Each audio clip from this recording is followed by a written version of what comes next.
Endeavor and ISS, this is Houston. Are you ready for the event? We are ready for the event.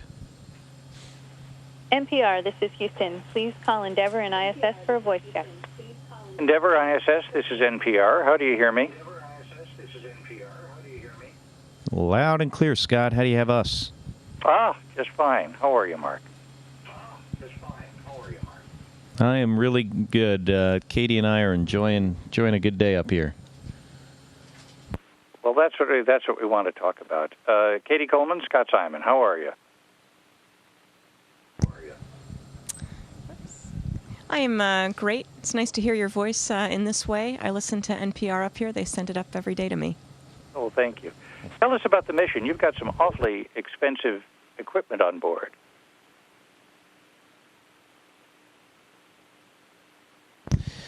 Well, yes, Scott, we just installed the Alpha Magnetic Spectrometer.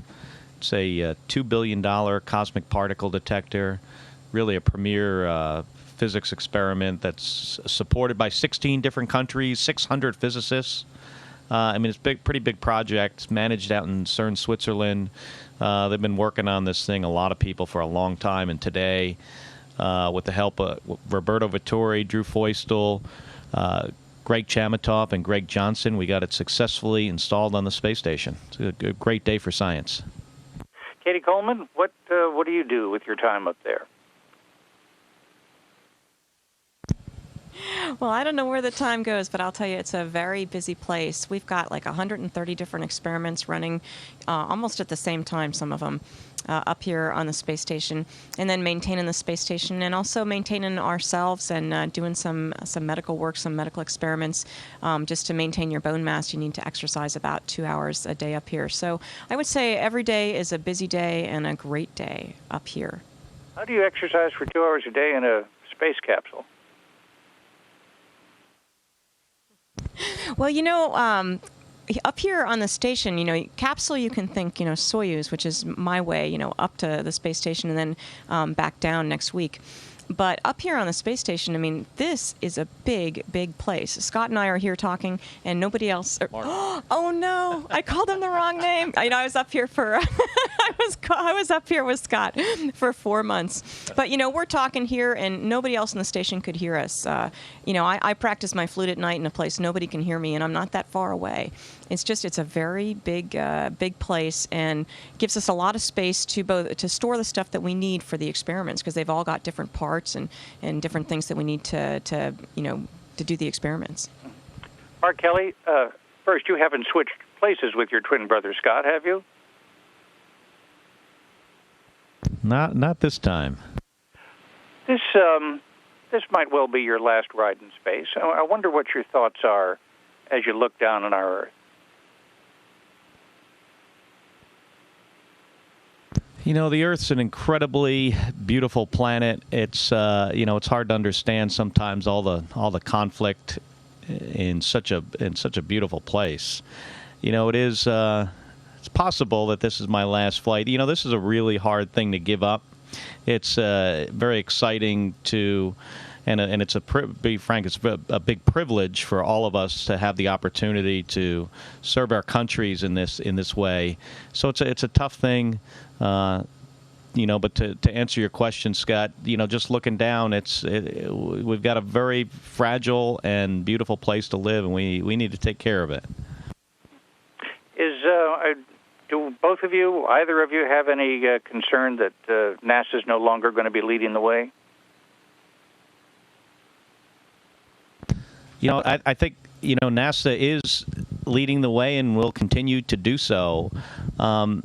We are the lead partner on the International Space Station, and when humans go back to the moon and onto Mars, I'm sure it's going to be the United States and NASA that's leading that as well.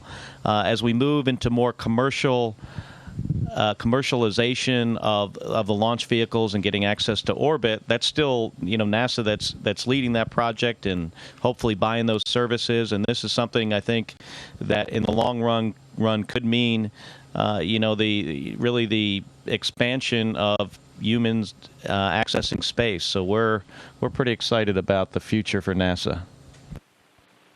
Katie Coleman, when you look down on the Earth, what do you think?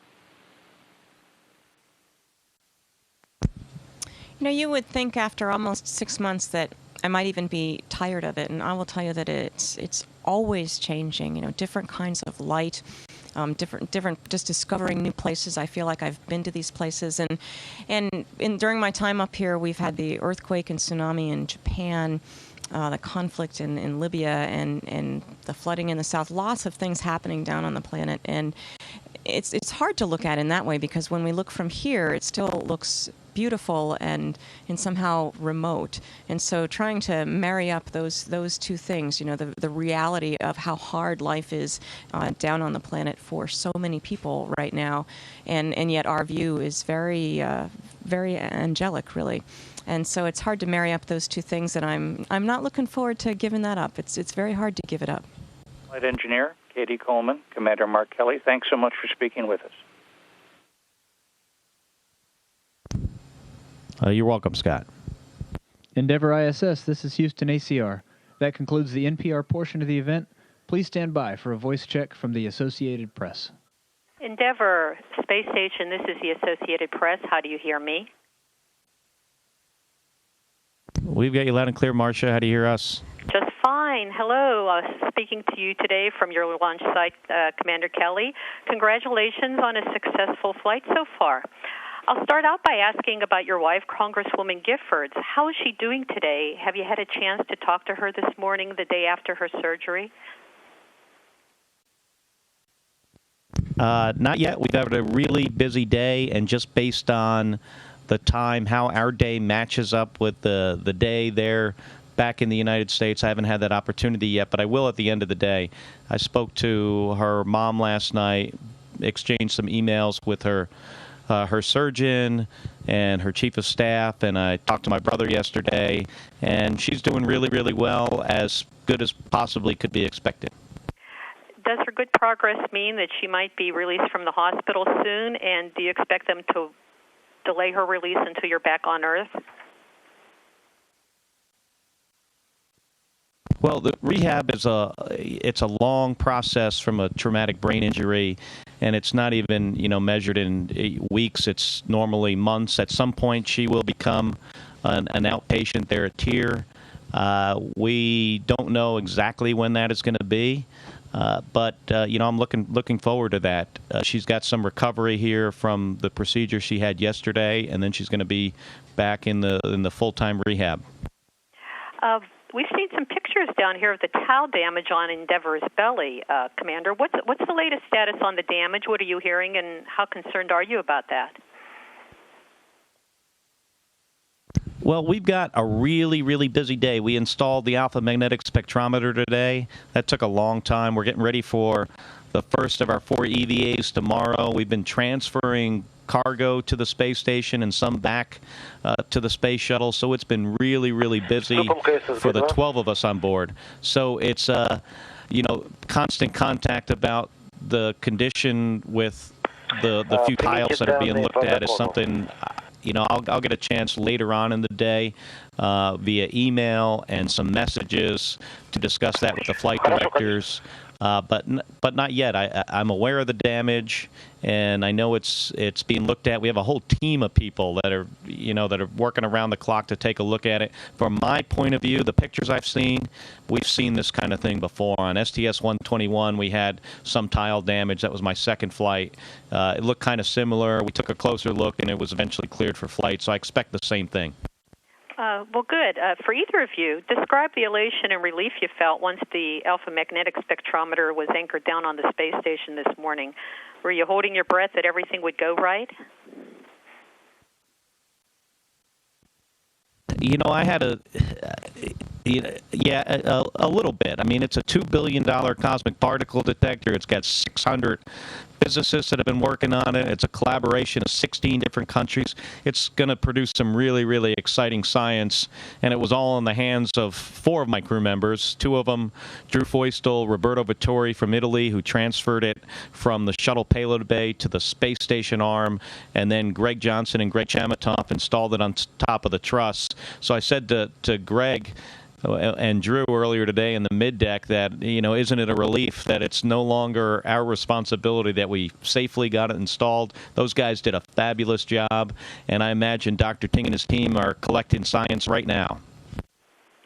Well, thank you for taking the time to chat today. I'm sorry I didn't get to talk to you, Dr. Coleman. I ran out of time. So anyway, Godspeed to both of you. Thank you, Marcia. Endeavor ISS, this is Houston ACR. That concludes the Associated Press portion of the event. Please stand by for a voice check from Reuters. Endeavor ISS, this is Irene Klotz with Reuters. How do you hear me? We hear you fine, Irene. How do you hear us? I hear you fine. Thank you. Thanks for taking some time for some interviews, and congratulations on the AMS installation. It's a really fascinating experiment. I'd like to start with you, Commander Kelly. You've got the top 2 items crossed off the delivery list. How are things looking now for the rest of the mission? And if you have to do a focused inspection, what impact will that have on what you want to accomplish there? Well, it's nice to have the 2 of our primary mission objective complete. That's a big relief to get AMS installed on top of the truss. I imagine Dr. Ting and his team are collecting some science now. It's going to be in operation for 20 years, and we're really expecting some really fascinating results. ELC3 is installed as well, so it is, as you were asking, it's a pretty big relief, but we do have a really compressed timeline while we're here at the space station for another 9 to 10 days. We've got 4 EVAs. The first one starts tomorrow. We're working really hard to get ready for that. So we got a lot ahead of us. Every day here is really, really busy when the shuttle's attached, not for just the 6 shuttle crew members, but for Katie and the other 5 space station crew members. Thank you. Also for you, Mark, appreciate the comments about your wife. In Congress, she was one of the last holdouts for Constellation and expressed concerns over the shift to commercial crew. Do you share those concerns, and do you think the country's moving in the right direction in space? Yeah, you're right. She was a late holdout, gave a speech on the floor in favor of Constellation. But at the same time, she understood the importance of commercialization. She was looking for a balanced approach, and we haven't chatted about this recently, but I think she'd like the direction that it's going. There's been some really valuable tests that some companies have done that have been, some pretty good results. And, over the next few years, we're going to see, we're going to hopefully see some of these new space companies do really, really well. And I know she's excited about that and looking forward to it. Thank you. And for Katie, a couple questions for you. First of all, how's it been having these early risers as house guests? Is this dual shift plan working?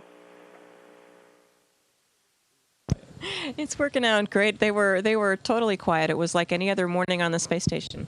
I set my alarm and got up and realized that they'd been up for hours. But we have really great sleep stations that are very soundproof, and plus we work hard, so we're pretty tired, I think. So it works out just fine. Good, thank you. How hard is it going to be for the remaining station crew members to keep the outpost going, particularly with the shuttle crew aboard as guests? Well, this shuttle crew, it's like, there's guests that are just not guests. 2 of them have flown before on station, and all of them just have a really great attitude about working together. And I think that makes it a lot easier for the 3 folks that will remain, Ron and Sasha and Andre. And so, it is more work. And actually, Paolo and I, if you took our vote, we would stay and make sure that we saw them off and then go back home. But this is just the way the vehicles line up. And Ron's been here for a while, and he knows the ropes. And, I think it just turns into a bunch of people working together, making the best of it, and it'll be fine. Thanks. How important are these last EVAs by shuttle crew members for ISS operations after the shuttle's retired?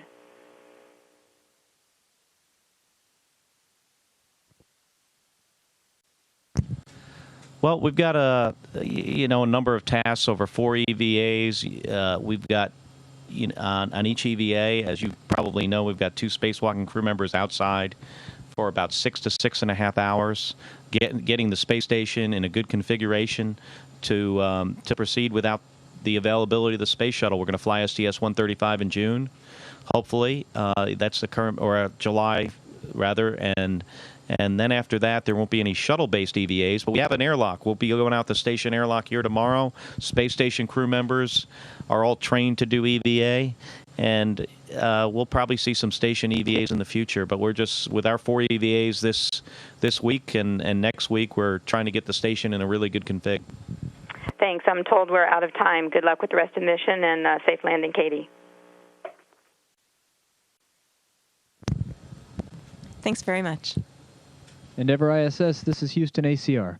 That concludes the Reuters portion of the event. Please stand by for a voice check from Fox News Channel. Whether or not to confirm, UC Berkeley law professor Goodwin Liu. He is up for a spot on the Ninth Circuit Court of Appeals, but he is fiercely opposed by conservatives, and it appears the Republicans may have the votes for a successful filibuster. Byron York, chief political correspondent for the Washington Examiner, joins us now. Hi, Byron. Good morning. So they say that this confirmation fight could be more bruising than that of either Elena Kagan or Sonia Sotomayor. What do Republicans object to about Liu? Well, they think he's kind of the role model of left-wing judicial activism. He's a University of California, Berkeley. Good morning, Mr. Kelly, and this is Coleman. Hello. Very, very liberal positions. They are particularly liberal. Coleman, we have got you loud and clear. Supreme Court Justice. Excellent. Thank you. Bill Hemmer will talk to you in 2 minutes. He would plunge us back into the days when police could just shoot fleeing suspects and all sorts of other things. So they're kind of offended, but I have to tell you, this is what goes around comes around. This goes back to 2003 when Democrats filibustered a whole slate of 10 Bush judicial appeals court nominees. Now Republicans are getting some of their revenge. So you're saying basically it's payback time. It absolutely is. Republicans were, you may remember, Republicans were outraged at this. This was really quite unprecedented for Democrats to filibuster a slate of 10 nominees. And they had one of these gangs. They had a Gang of 14 agreement where they basically agreed to let most of the Bush, not all, but most of the Bush nominees through. And then they said they would only use filibusters in the future in extraordinary circumstances. But they left it up to each senator to define what extraordinary circumstances are. Now we've got a lot of Republicans saying, for the first time, that they are going to filibuster an Obama judicial nominee. Sure looks like it. We'll see what happens today. Byron York, thanks so much for coming in. Thanks. Hey, Allison, we're going to space, right? Yay! All right, 220 miles above Mother Earth, the International Space Station, now circling the globe as Endeavour makes the U.S. second-to-last mission ever for a shuttle program. The commander is getting some good news about his wife, Congresswoman Gabrielle Giffords, back on Earth. And with me now, Mark Kelly, along with Katie Coleman, a flight engineer, and I'm told to say the following. There is a bit of a delay here. We're very excited to have you both. But station, this is the Fox News Channel. How do you hear me? Yeah, we've got you loud and clear. Terrific, Mark, and hello to you. How's Gabby doing, and what did her family tell you during the procedure? Well, our flight day doesn't line up too well with the United States. We launched about 9 in the morning. I talked to her mom and her chief of staff and my brother late in the day while her surgery was still going on. I got an email from her neurosurgeon yesterday, and it went great. I mean, as well as he could expect, and she's recovering and will be back at the rehab hospital sometime today or tomorrow. Oh, that is outstanding news. I know you miss her, and I'm certain she misses you, too. You know, at liftoff, I was down there in Florida, and you said during liftoff, in part, you said, it is in the DNA of our great country to reach for the stars and explore. And then you said, we must not stop. What do you mean by that, Mark? Well, I think, we have a vibrant space program, but it's not something I think we should take for granted. We're going to continue to operate the space station here for a lot of years through 2020 and maybe beyond that. And my point is that I think it's really, really valuable to not only the American people, but everybody on the planet. So it's something we need to continue, focus on, invest in. It's really important. Many would argue that we should not end the shuttle program at the height of its success right now and not rely on the Russians for a period that may last as many as 10 years. You agree with that? Well, the end of the shuttle program's a bittersweet thing. I mean, the Space Shuttle's been flying for 30 years. It's been an incredible ship. It's done a lot for our nation. But it's 30 years old, and at some point we got to decide to move on to a new vehicle, and a vehicle that we can one day use for exploration, and hopefully we'll move in that direction. We're building a heavy lift vehicle. We're contracting with some private companies for some commercial capability to access low Earth orbit, and it's we're still moving forward. Unfortunately, we're not going to have a U.S. crewed vehicle for the immediate future, but that's not going to be forever, and we've had gaps like this before. Yeah. I know you have Gabby's band on your wrist, and you're wearing the wedding ring around your neck, and can you show our audience us that? And while you do that, Katie, I want to know what kind of a shuttle mate he is up there in the International Space Station.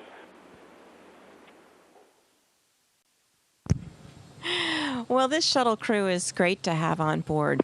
They came right in and got to work, and they made their plans really clear to us so that we could be part of what they're doing. And they're great guests to have. They don't behave like guests; they behave like family. And it's I think we're doing some really important things this week with them, and getting a lot of things done to make the station a place that we can do science for the years to come. And so it's near and dear to all of our hearts to get that done, and we're doing it together. Good luck to both of you. Thank you, Katie. Thank you, Mark. Back in a moment.